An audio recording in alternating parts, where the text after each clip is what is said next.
Magandang hapon mga ka-happy hour. Narito ang mga balita para sa MBC TV Network News Update, 5 PM edition.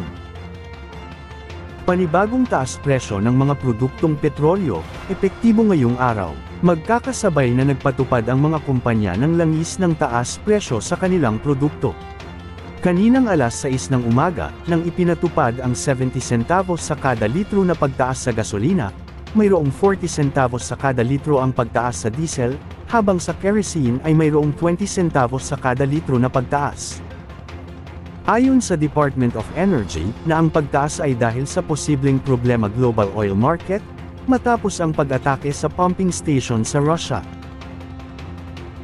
Samantala, sa Metro Manila ngayon, sariling bridgeway para sa EDSA busway, planong itayo ng DOTR.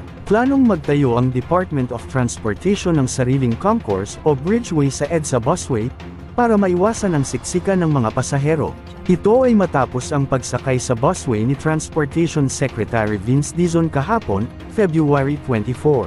Sa isang press conference sa San Juan ngayong araw, sinabi ni Dizon na napansin niyang nagsisiksikan ang mga pasahero ng MRT3 at busway sa pila. Bukod dito, sinabi rin niyang nakakalito ang daan papunta sa MRT3 at busway.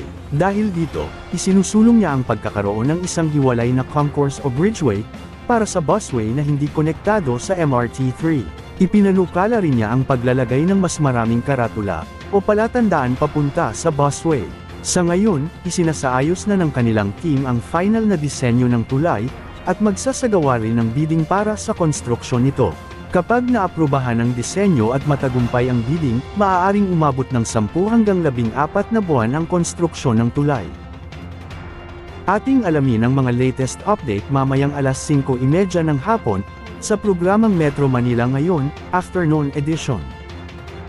At yan ang mga balita para sa MBC TV Network News Update, 5 PM edition. Samahan ninyo kami bukas, mula alas 9 ng umaga, hanggang alas 5 ng hapon.